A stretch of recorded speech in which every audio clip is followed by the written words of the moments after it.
Hello and welcome to Healing Tips from the Heart, Intuition with Helpers, Healers, and Guides. I am your host, Dr. Lori Hops, licensed psychologist, writer, and artist. I've explored mind, body, and spirit related to intuition, or your personal guidance system, since early childhood. Meet my guests who have learned from their personal and professional lives to explore vast realms of knowing, synchronicities, and overcoming challenges. Their stories may inspire you with tools to enhance your daily living and relationships.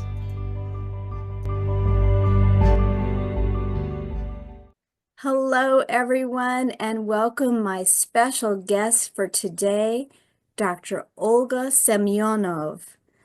Dr. Olga is a psychologist from Israel.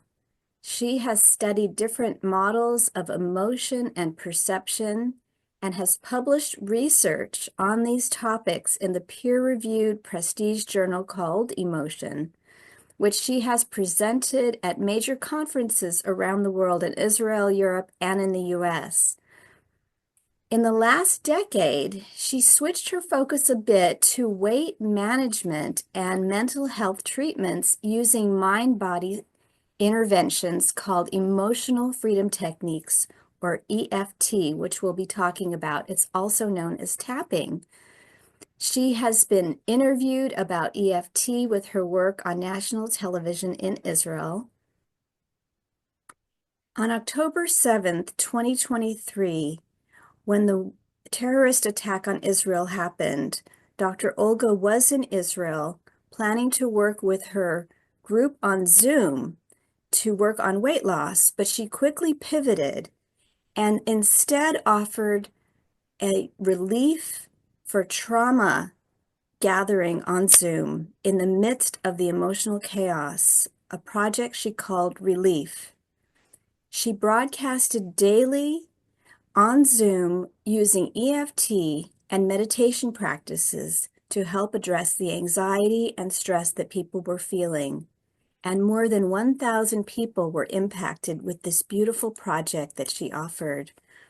So thank you so much for coming here, Dr. Olga. It's so lovely to see you. And I'd like people to know that I met you in 2024 at the Energy Psychology Conference in Arizona in the United States.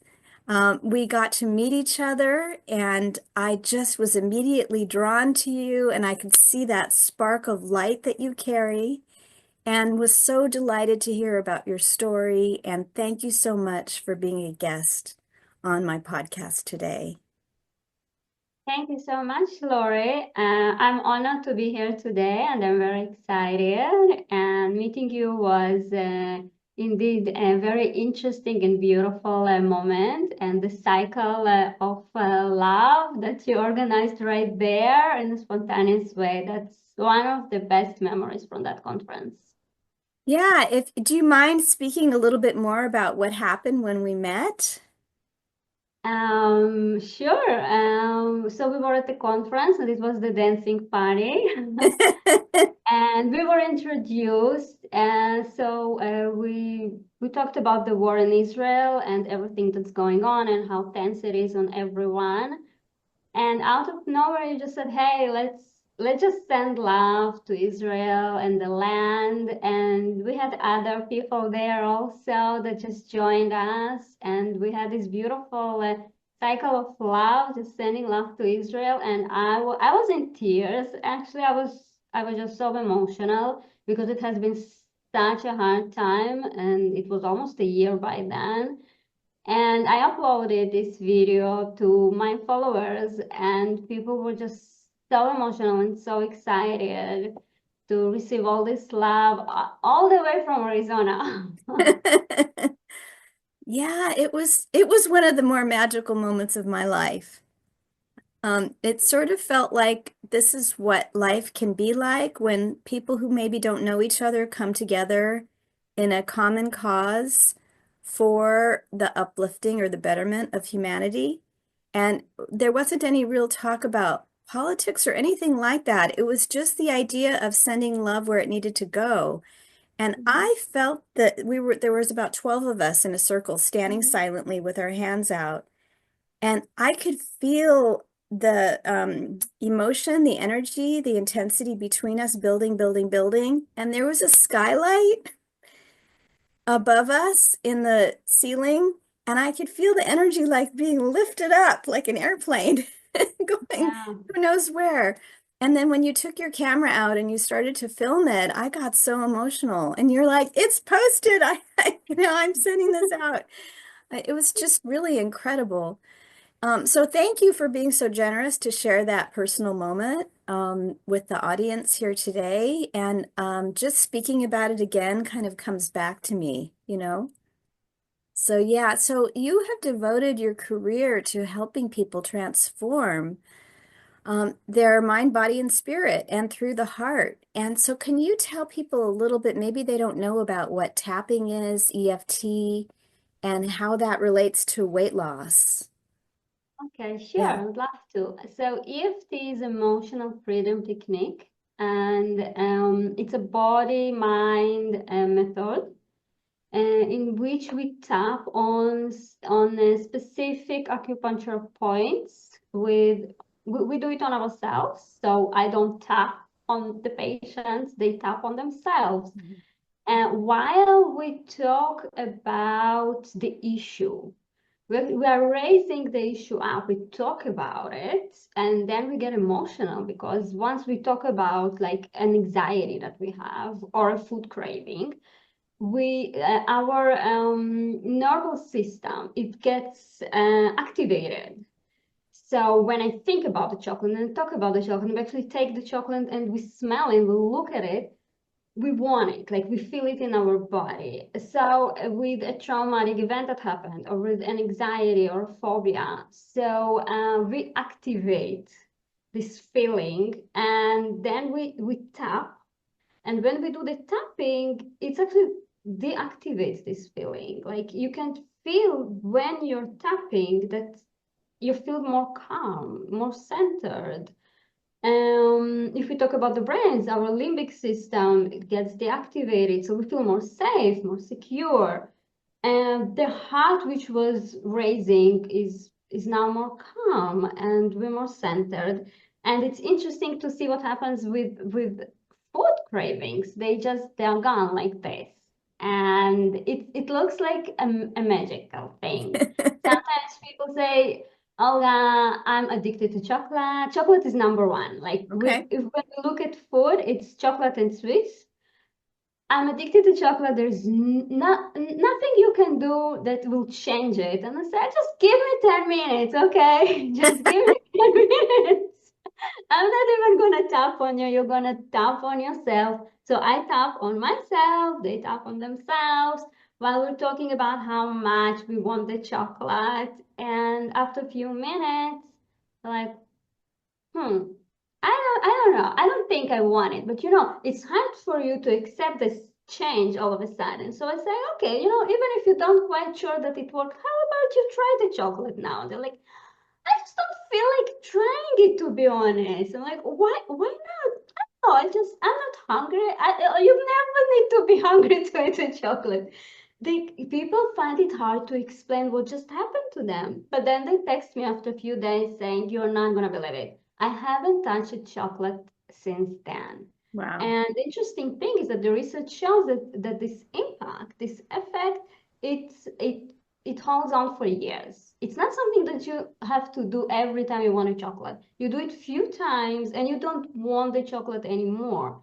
Now, sometimes after a while, not only that you don't want it, but when you try it, you feel actually that it's extremely sweet because your body, it did not, like, we didn't try all this sweetness for a while. So our body is clean now, and when we tried, it was like, oh, it's extremely sweet. And I had someone that said that she had a migraine when she tried to eat a chocolate.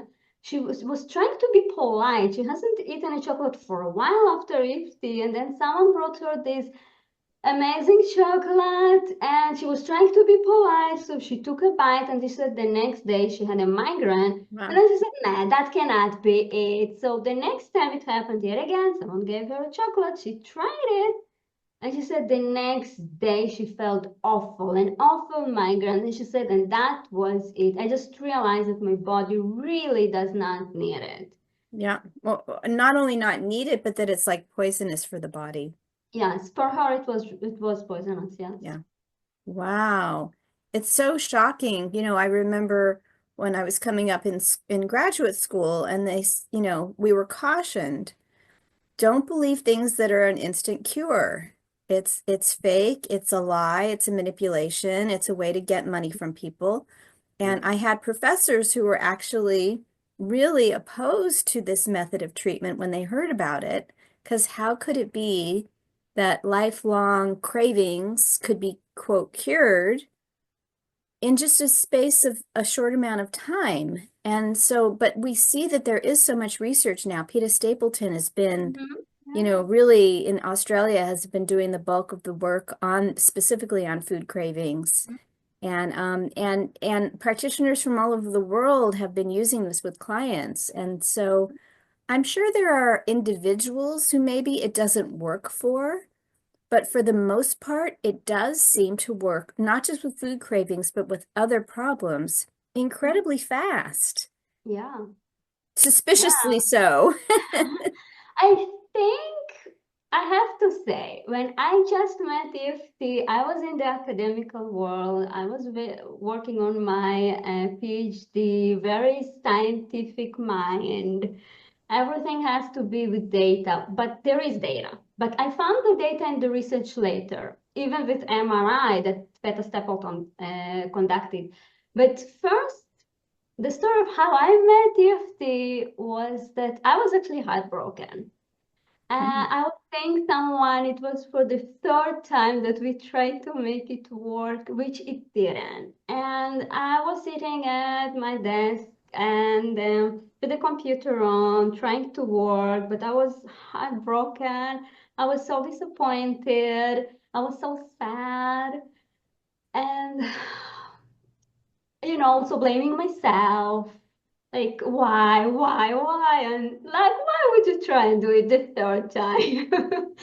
And all of those emotions were there. And so all of a sudden, I received an email. The subject was, what can make you feel better right now? Hmm.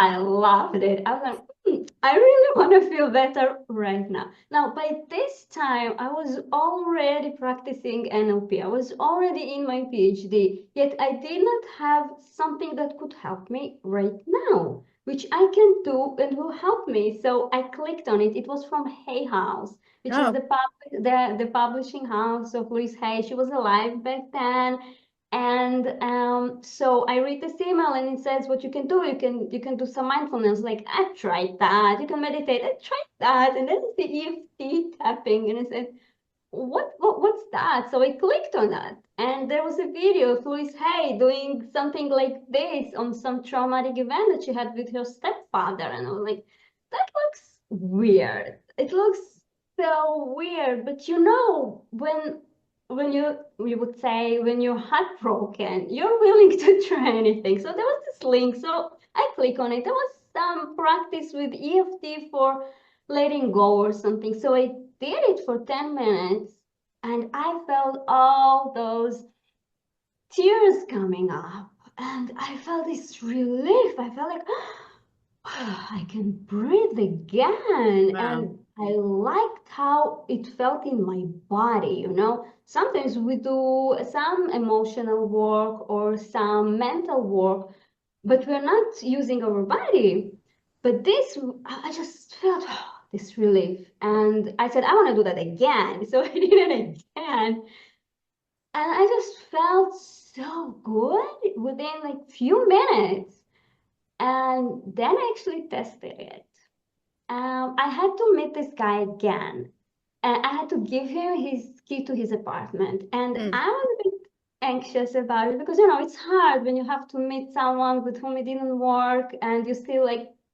So I met him and when I saw him, I just hugged him. I felt like, oh, I'm meeting a good friend. There wasn't all this resentment, all those unsolved emotions. It was like meeting a good friend. A friendship was there. I call it to tap someone or something away. It means we are tapping the emotional impact, the need for the chocolate. It's like we tap the chocolate away or the cake or the junk food. We can tap these kind of feelings that we have for other people, where it's unresolved feelings that we have, resentment or love. And it worked few times also with other people that asked me to do it. And yeah, so it works like a miracle, I would say. So this is how EFT found its way into my life, because unless I was there heartbroken when this email arrived, I don't think I would do this to myself. Yeah. And when I saw what it did, and then I had emotional eating back then, it was gone. I wouldn't buy chocolates anymore. I began eating much healthier. It just happened, and I realized there was something in this EFT. So I used it more and more, and I just saw how quickly it works, and that people, at the beginning they think it's weird, but then they like it because they can also use it on themselves in between our sessions. Right. Yeah. And so I did. I read the research, and I was fascinated. And yeah, it changed my life ever since. Ah, what a great story. How amazing that you were so open in that moment. And I think that that happens when we have heartbreak or desperation in our lives, that we're open and willing to try something a little bit different, and that you were already familiar with the idea of um, change and mind-body connection through meditation, mindfulness, and neurolinguistic programming using words. I don't know, it sounds like the one that you did was wordless. The tapping sequence that you did was No, no, we wordless. had words Oh, you had there. words also. Yeah, Okay. but it was so general, but Yeah. like, but still, it worked so good. Yes, it's amazing. And, I think that instead of saying, well, if it's quick, it must not work, we're going to get to the point where we say, if it's slow, it's not working, which is the Yeah, bulk of mental health work is quite slow, yeah, traditionally. But as we engage these other systems of the body in the moment, along with the emotion and the thinking process, it's like you're supercharging your goal. And, instead of walking, you're taking a rocket ship.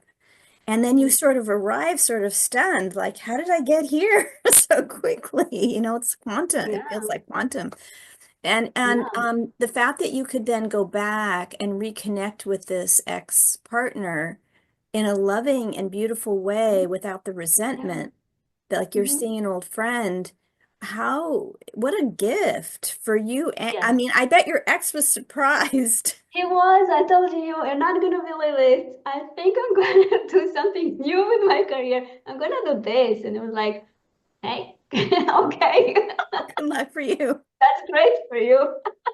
I don't think he knows how I found it. But he was, I think he was the first one I told him about it. I'm doing something new. And look at all the lives that you've affected because of that. You've turned it around in such a way. I mean, you really tried 3 times with the same person is like saying, yeah, there's really nothing more we can do here. Yeah, But yeah, how beautiful. And the cravings, and really the heartache is a craving for attachment. It's yeah. for intimacy, for connection, Mm-hmm. which is it's not a negative thing. And eating food is not a negative thing. These are things that Exactly. sustain us, but it's when they get veered off track that they can really wind up collecting all this extra debris that doesn't serve us, that winds up getting us farther from those genuine goals that we're starting, or needs that we're starting off with. Um, So yeah, that's so, so beautiful. So do you have any stories about maybe unusual things that have happened to people as a result of doing EFT for food cravings that you wanted to yes. share? I do have to say that EFT for weight loss is not just the food cravings. The food cravings is the symptom. We work on it, and there are people that that's enough for them. It's like they had some kind of addiction, we got rid of it, and that's it. And they're good to go, and they lose weight because they don't have all those extra calories that they had from the sweets or the junk food. For others, though, then we go deeper. We go deeper into the emotions that the result of these unsolved emotions were the cravings. That's the emotional eating. So then we work also on the emotions. Then it's a longer process. And it's a more, I would say, a bit more intensive emotionally, but we release those emotions, those traumas that led to the emotional eating, which led to the cravings, which led to the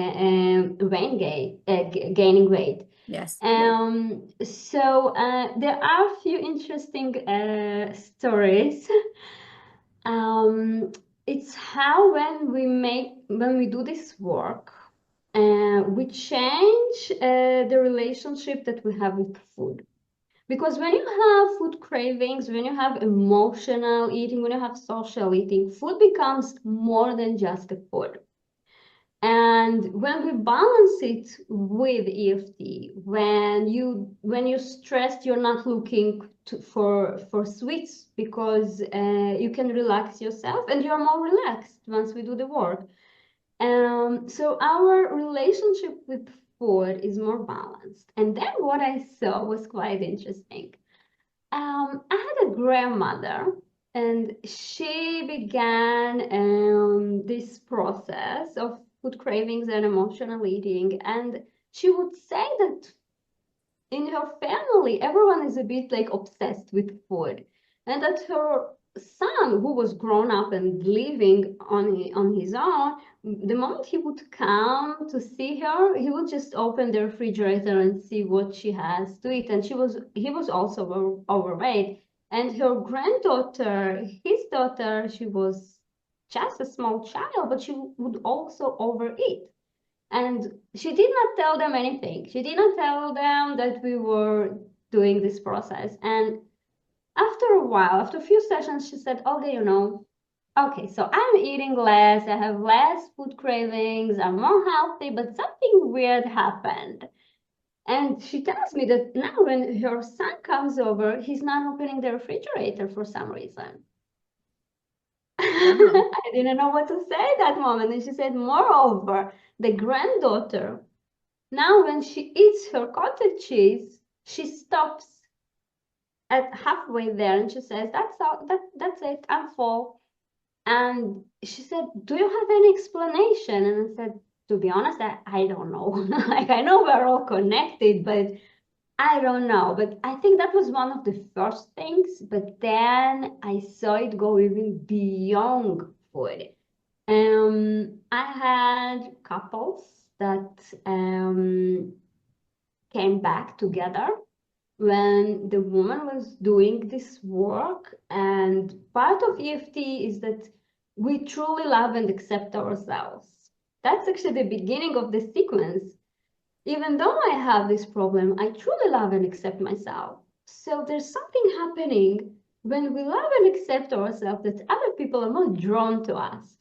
So I had someone approach me and she said that she has those food cravings. And when we talked, I realized she had an emotional eating, and the emotional eating was because her husband, to whom she was married for many, many years, and they already had 11 grandchildren, I think they were 11.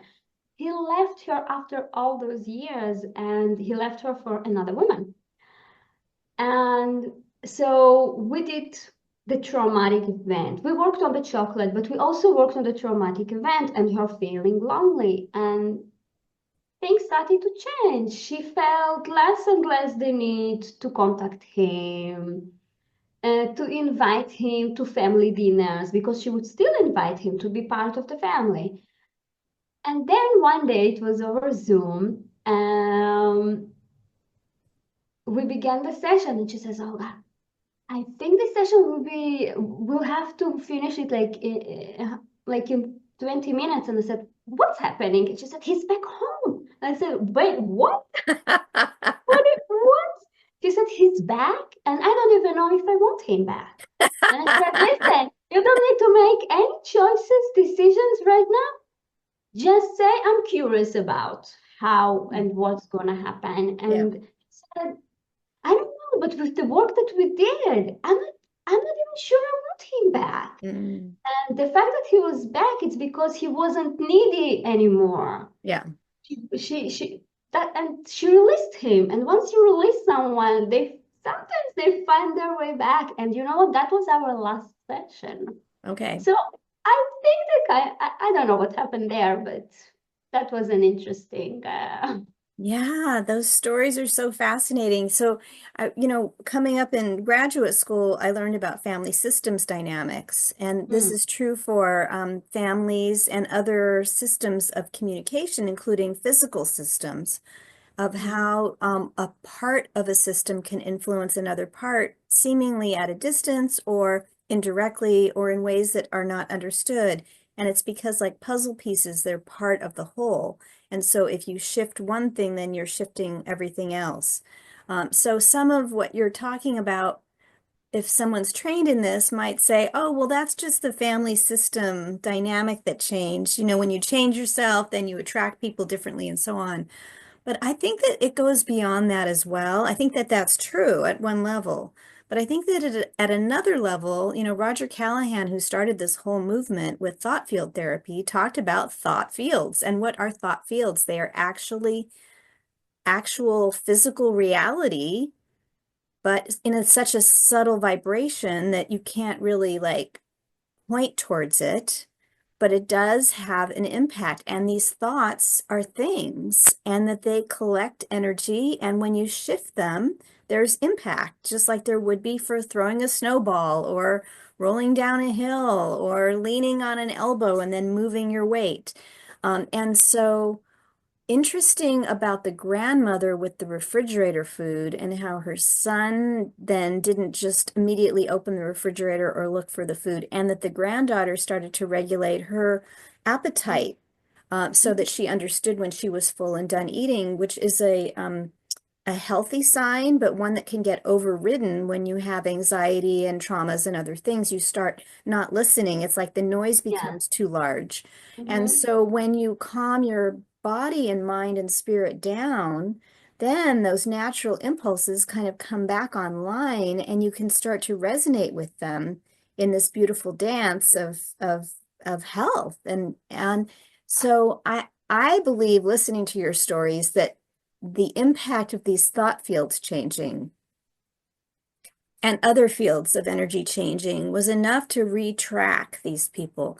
So the interesting thing would be if the son then started to not be as interested in food in general, not just at mom's house. That's interesting. I don't know. Yeah, because I was focusing on her.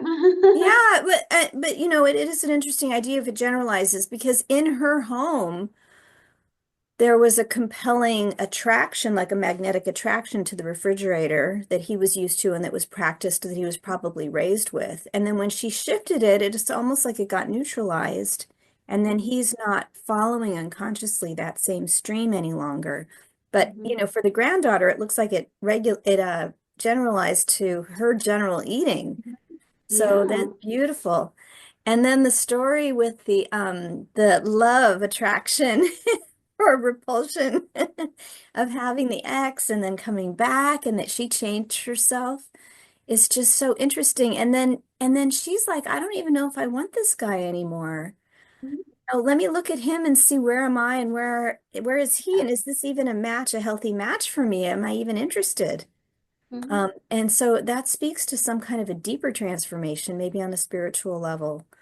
Um, Mhm. I have found myself that when I'm really, really done with something, like I've worked through all the different layers of the relationship or the experience, it's almost like it gets neutralized to the point where it loses its effervescence, its pull, and it almost becomes boring, Mhm. or um, common happenstance, ordinary, or almost like it didn't happen, like it's a dream or a memory rather than something that has still a charge to Mhm. it. It's Yeah. almost like it becomes bland. Hmm. Yeah, It's something that I see a lot with EFT. We would like to reach a point when, if it's let's say it's a traumatic event, it's when you remember it, but there is no negative emotion that rises when you think of it. yeah, And when it's broken heart, it's when you see the person for who he really is, and you know they're not this. When we're in love with someone, we crave that person. It's like craving a chocolate. It's almost the same for our brains. yeah. And we have those 13 neurotransmitters, which include oxytocin and dopamine. And so we're extremely attracted. And with EFT, we kind of neutralize that. Mm-hmm. And the same with anxiety or phobias. So you can feel more secure and more grounded on your everyday life. And so many people today nowadays they suffer from chronic stress. So the everyday life is very, very stressful. So how can you really be connected to your heart? How can you be connected truly to people around you when you are in this stress, when you have this cortisol in your body? And I had someone who did my online program. We haven't even talked together yet. And she said, Olga, I have to share this. So she entered my program, online program, without even discussing it with her husband.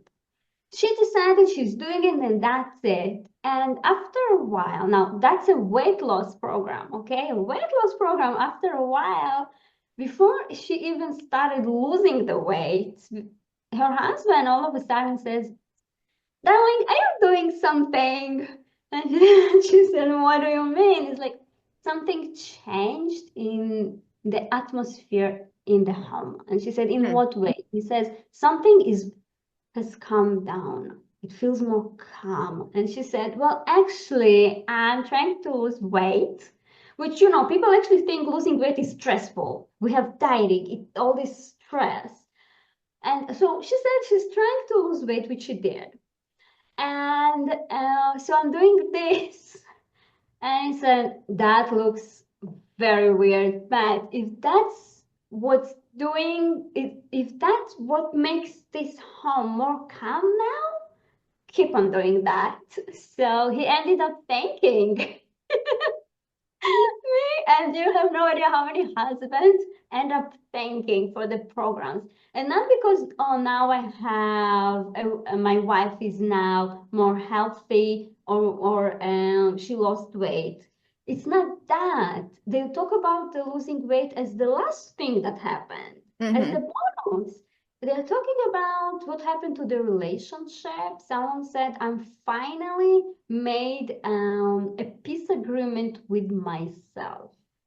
Now, once you have this transformation, it transforms to your family, to people around you. And it's like, yeah, I'm always excited about it. And it's part of my mission, I think, in this world. Beautiful. Thank you for that story too.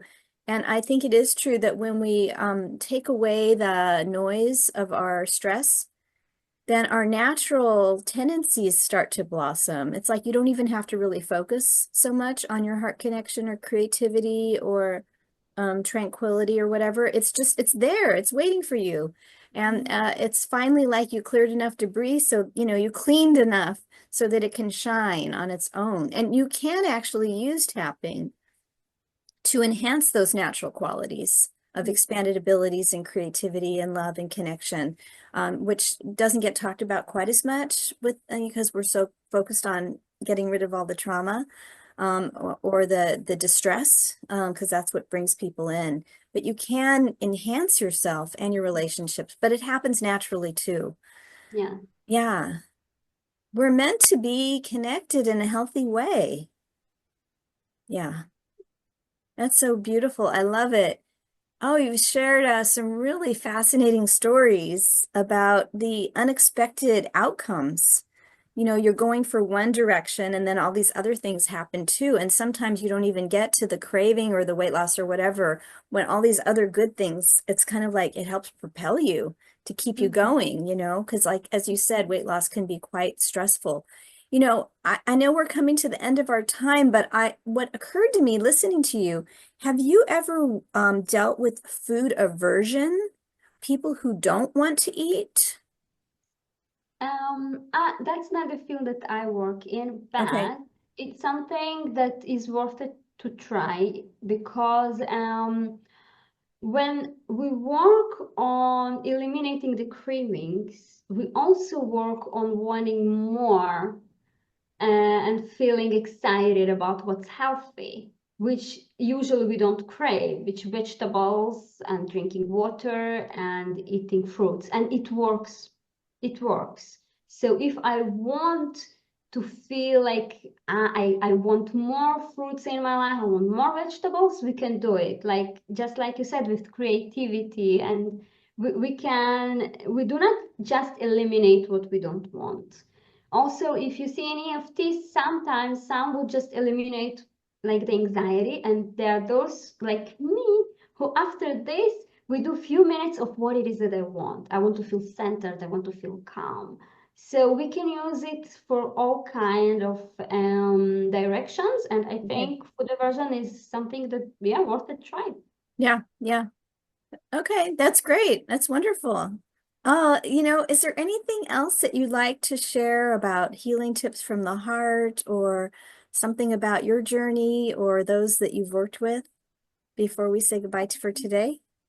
I think that if you are curious about EFT, you have so many resources, and I like doing EFT at least a few times a week. And it's just general hygiene, I would say.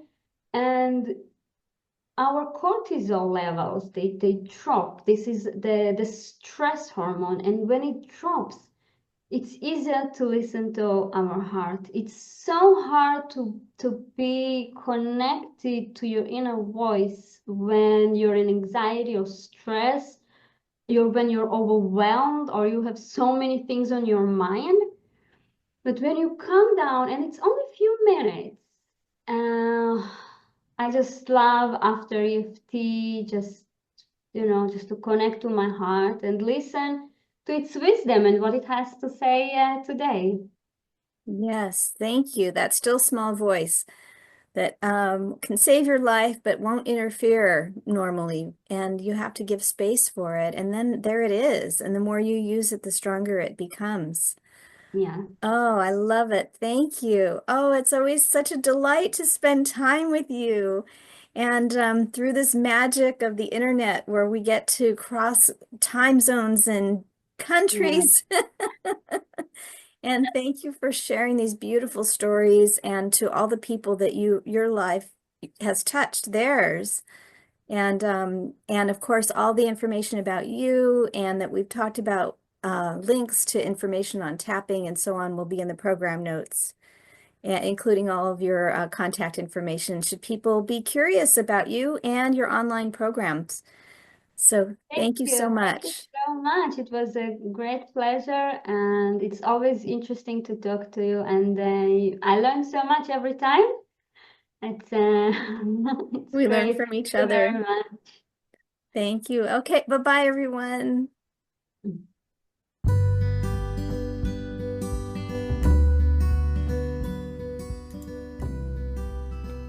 Thank you for joining us for today's podcast. If you want to learn more, you can visit my website for podcast and resources at hopshealingtips.com. You can also like, share, and subscribe to this channel. This podcast is for information and entertainment purposes only and is not providing healthcare advice. Please seek guidance from your professional healthcare team should you need assistance.